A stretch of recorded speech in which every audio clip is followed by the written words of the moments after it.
Oil terminals in flames in the Middle East are sending petrol prices soaring across the board. It didn't take long for the reverberations of the war in Iran to be felt around the world. As the conflict drags on with no end in sight, warnings of a global economic crisis grow louder and louder. While the U.S. and Israel continue to strike targets in Iran, Tehran is responding with attacks on Israel, the Gulf states, and a chokehold on the crucial Strait of Hormuz. The war has exposed the enormous vulnerability of the global energy supply chain. But who bears the brunt of the crisis and who stands to gain? Amid the petrol panic, we ask, who benefits from the oil shock?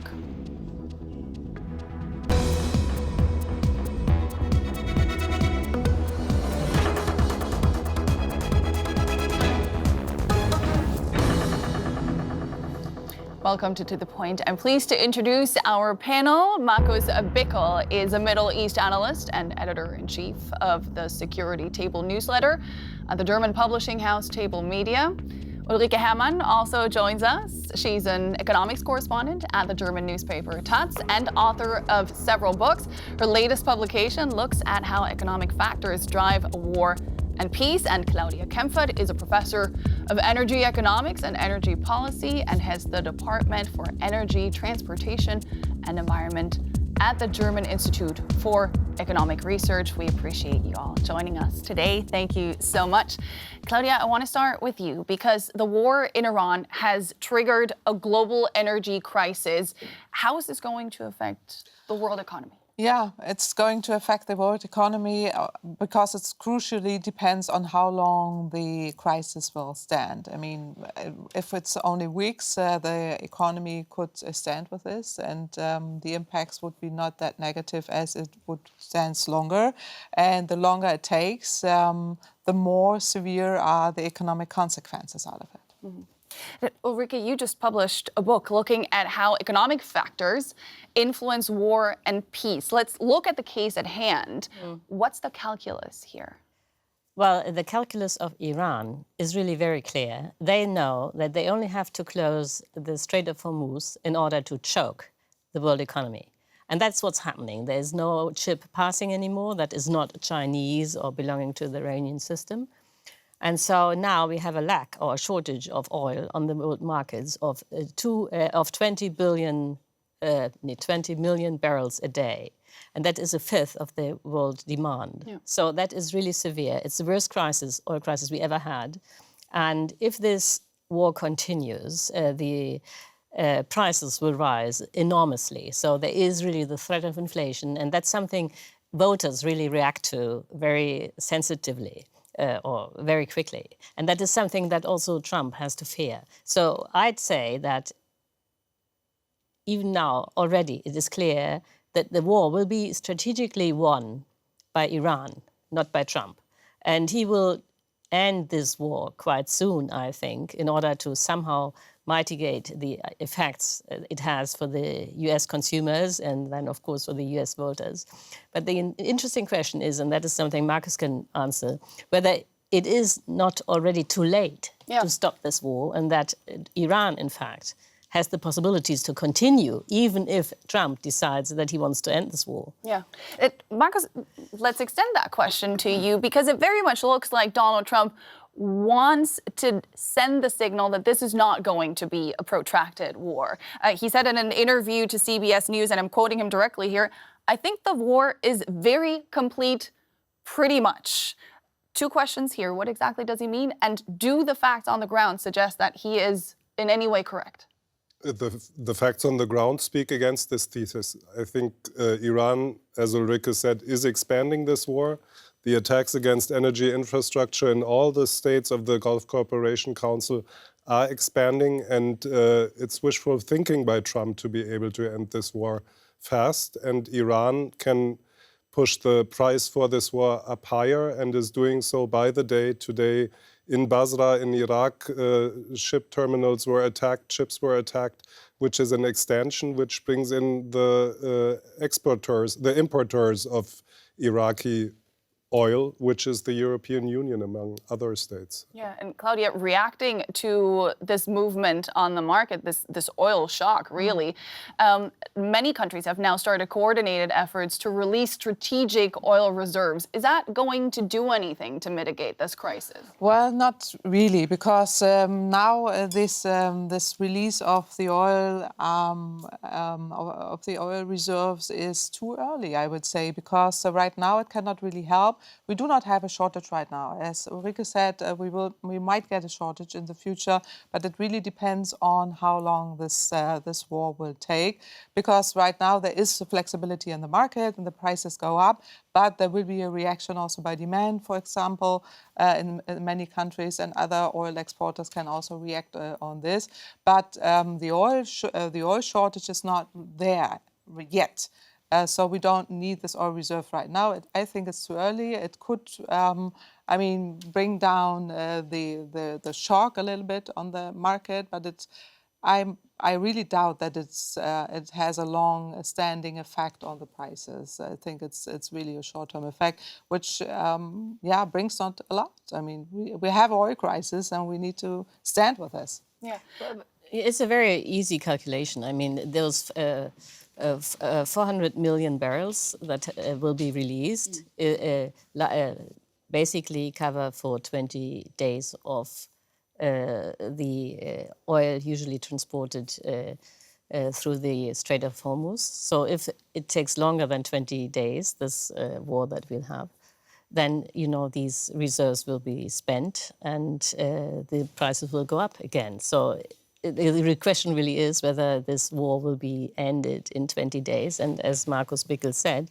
that's a decision the Iran takes, not Trump. The Asian countries are more affected than Europeans, for example, because the Strait of Hormuz transports a lot of oil and gas for the Asian market. And if there's a lack of oil and gas, they can substitute it a little bit by other compensation options by oil exporters, but not totally. And that brings a lot of problems, especially for the Asian countries. But here, we don't have a shortage yet, but it could happen in the future. But right now, I think it's really too early to bring more supply in the market. Yes, but I think the price, when it starts rising, will, in a very cynical way, fix the problem in the sense that the global south will not be able to buy any oil anymore. The poor countries will be those that suffer first. And then the oil will be redirected from the poor countries that can no longer afford these high prices to Asia. So what are the consequences of that? That the economy in the global south will just break down. And you will have, not only do we have this problem with the oil, the other problem is that the foodstuffs will also get much more expensive. Yeah, because agriculture is because affected. a third of all fertilizers are being produced in the Middle East. And they now also can no longer go through the Strait of Hormuz. So they are lacking as well. And that is something that is not really realized, how difficult and how dangerous it is that now, just now, farmers are starting to seed their foodstuff, that just now the fertilizer is lacking. Ulrike says, Markus, that Donald Trump is going to look for a way out of this. There is an acronym that's gained some popularity, TACO. Trump always chickens out. If it is really Iran calling the shots here when it comes to ending this war, what do you think the designation of Mojtaba Khomeini means for how this war is going to be led into the future and when it's going to end? I think he will follow the path of his father, which is resistance until the end. And resistance can mean a few missiles a day to keep this war going. And that's the developments we've been seeing in the last days, to expand the war despite the fact that Israel and the US have bombed continuously, saying we are doing the hardest strikes you can imagine. But after almost 2 weeks of this war, you see the missile capabilities of Iran are still there. And I think this is the path the new leader is going to take for the weeks to come. In the meantime, in these almost 2 weeks that this war has now been going on, it has long spread beyond the Iranian borders, with Tehran's retaliatory strikes targeting Israel and the Gulf states. The latter have been shaken to the core, being dragged into a conflict they didn't want and have little to no influence over. Smoke rises from the Bapco oil refinery on Bahrain's Sitra Island after an Iranian drone strike. A desalination plant was also damaged, officials say. Energy and water turned into weapons. The Gulf states are intercepting hundreds of drones and missiles, and not always successfully. As here in Kuwait, Iran's retaliation in the war with the US and Israel has Gulf rulers paying a high price. We were helping Iran and the United States in reaching diplomatic solutions. But this miscalculation by the Iranians to attack the Gulf countries has destroyed everything. 1/3 of the world's oil comes from the Persian Gulf. But tankers have now largely been blocked in the Strait of Hormuz. Oil markets are seeing sharp swings. At times, oil has jumped to nearly $120 a barrel, the highest in 4 years. Stock markets, especially in Asia, are volatile. East Asian economies depend heavily on Gulf oil. The Gulf, from stable supplier to global economic risk? Marcus, why did Iran choose? Because they chose to drag the Gulf states into this war in the fashion they did. I think they did this because they want to have the Gulf states as the ones pushing Trump to end this war. The business model of the Gulf states, of the Gulf Cooperation Council, depends on stability in the region. And the longer this war takes, the lesser their profits will be. So I think Iran counts on Qatar, on Oman, on Saudi Arabia, on the Emirates, to tell Trump, please stop this war because we cannot take it any longer. I think that's the calculus behind Tehran's strikes on these countries. But I think Tehran might be calculating wrongly, because in the beginning they said we're attacking only US facilities, we're attacking embassies, but what we see in the last days is they're attacking the energy facilities, oil tanks, oil tankers, oil production sites.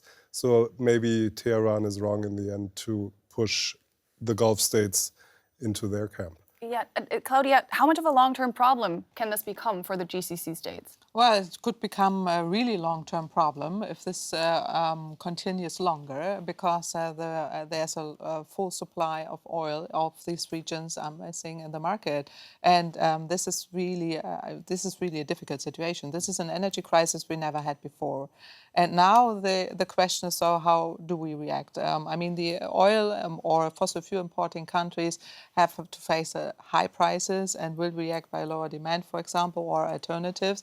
But there are also profiters out of it, benefiters, because the fossil fuel exporting countries are earning a lot of money out of it. And that's also a business. It's not, for oil, it's difficult, but the US will benefit for sure by exporting more fracking gas to the market. We'll get to that in a second. I want to stay in the Gulf for a bit longer. Ulrike, the Gulf states, they have protested loudly because this is an untenable situation for them. Do you see them getting militarily involved at any point? Because they say, you know, enough is enough, we can't have this anymore. No, they don't have the means to react militarily. That's why they turn to the Ukraine in the hope that the Ukraine sends them drones that are able to kill other drones. And because they themselves don't have anything to protect themselves against drones, they have to use the very, very expensive Patriot systems in order to shoot down very, very cheap drones. That is really a mismatch, but they don't have drones themselves that can prevent them or can strike down the Iranian drones. So now the Ukrainians have to help the Gulf region. But what I find interesting is that there were always rumors that Saudi Arabia or the Crown Prince had called Trump before the war, telling him, I wanted this war. So that is really amazing. It is a war for the Gulf region that got out of hand. Especially Saudi Arabia was interested in Iran being bombed, because then they thought that they'd be the only great nation in the Arabic sphere and that they would be the leaders. And of course, Iran is a very strong country as well. And so far, there was always two leaders, Iran and Saudi Arabia. And Saudi Arabia wanted to erase Iran. And now they have to bear the costs. And the costs get out of hand. And the problem for the Gulf region could be that there is no possibility for them to end this war anymore. Seeing, Marcus, how this war has been going and the way it was launched, apparently no back-channel communication with the Gulf states. Many were opposed. Saudi Arabia, there are rumors that there have been conversations to kind of push for military action. But looking at the status quo right now, the Gulf states with their back against the wall, are the U.S. still a reliable partner for them? Because, after all, they were very instrumental in putting them in the position they're in right now. Saudi Arabia has mistrusted the US for at least a decade that they would not be able to defend them. They were very happy when Trump came in the first term. They were happy that he came again in the second term. But they don't see the US as their only reliable partner. That's why they have diversified their partnerships. They're reaching out hands to Russia. So this is not a one-way street. And I think the day Trump realizes that he wants to shift his attention to the Western Hemisphere again, to Venezuela, to Cuba, the Gulf states will realize that despite the huge billion-high investments into the Trump family, they need to have other security guarantees than only the US ones. So it's a big gamble by Trump, but we know his short attention span, and I don't think he will stick in this Middle East, which he never wanted. He wanted to retreat the US from the Middle East, but this is out of hands and he is not in control of the situation. Ulrike, I want to take a quick look at the other player, of course, here, Israel. Israeli strikes on dozens of Iranian fuel depots over the weekend angered Washington. That's not something they wanted to see. That's not something they want their handwriting on. Are we seeing the first rifts emerging between these two allies in this war? Yes, for two reasons. Because not only these attacks against oil facilities was a problem, but also the voter bases of Trump never wanted this war. The MAGA people, they resist or they resent this war. So Trump will be forced, I think, to somehow drop this kind of bombing. So Trump wants out, Netanyahu wants to stay in. And then the next problem is, I think, for Israel, that now many people in the United States have the feeling that they are always being dragged into a war they don't want by Israel. So in the long run, this alliance between Israel and the United States could be damaged forever. And that is not a problem for the United States, it's a problem for Israel. So in a way, Netanyahu, for short-term gains, like somehow subduing the Iranian leadership, gambles with the future of his country. If I was an Israeli, I'd say what Netanyahu does is really, really, really dangerous. And it should be stopped immediately. Yeah. Claudia, Netanyahu wants to keep this going. Donald Trump apparently wants out as soon as possible. How long can the disruption that this war is causing be sustainable for the world economy? Well, it's really difficult to say. Our recent studies show that the disruption might be replaced for short weeks. For the world economy, it could be, compensated also by other factors, and there are losers and benefiters out of it. But I would say the war should stop immediately because the consequences on the energy markets are severe, and the consequences for the global economy, in addition to the crisis we already have on the global scale, will become more and more severe. Inflation might rise because of higher gasoline prices, higher food prices, and so on. And this problem might occur after months of this war. But this is, we recently did a study on this, the Institute for Economic Research, and we have shown that the world economy is quite resistant, but there is a danger of negative effects after months. You have something to add? Yes, there is a magic date that is always being mentioned by oil traders, and that's the end of March. If the war is ended till the end of March, no problem. If it continues, there will be no cap on the oil prices rising and the shares falling. Why the end of March? Yeah, because that's what they calculate. That then those ideas like having a release of the oil reserves or whatever the Western countries decide will no longer help. So for the oil traders, it's obvious till the end of March you can compensate the problem. Afterwards, it will be can no longer be compensated, and then you will have a full crash of the market. And that will have